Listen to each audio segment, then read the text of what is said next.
Mapp versus Ohio. The important part of this case is the exclusionary rule. Evidence gathered in violation of the Constitution cannot be used in a trial.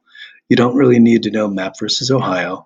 That's not a case that's on one of the required ones, but it is a landmark case.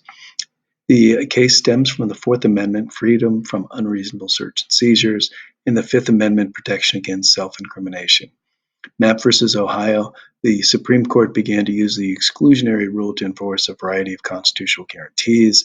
It incorporated this rule that any evidence gathered in violation of the Constitution cannot be used in trial to the states, not only to the federal government.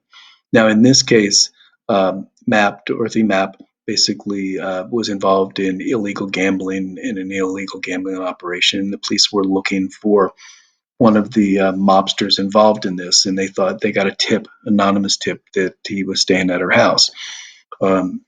They knocked on her door and asked if they could come in, and she said, "No, do you have a search warrant?" So two of the police officers left and one stayed to watch the house. And then they came back about 13 hours later.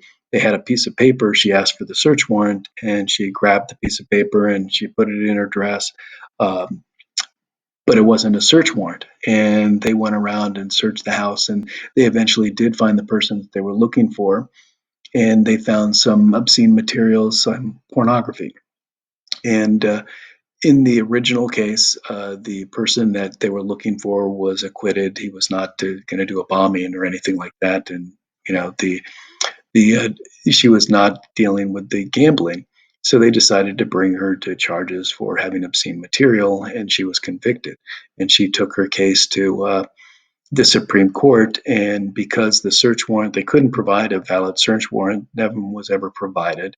That piece of paper that she had was not a search warrant, and they didn't have that. And they basically searched the house, found this material without a proper search warrant, so they threw the case out and she won. Interesting, she was backed by Don King, the boxing promoter, which was kind of interesting in this. So the basic thing that I wanted to explain, this was evidence that was gathered in violation of the Constitution. They didn't have a search warrant. They were looking for something else. They found the pornographic material. She said it wasn't even hers. It was left like in the basement. She didn't even know it was there, whether that's true or not. But they weren't looking for that, so they couldn't use that. And she won her case, and it's a landmark case. This is Mapp versus Ohio in the exclusionary rule.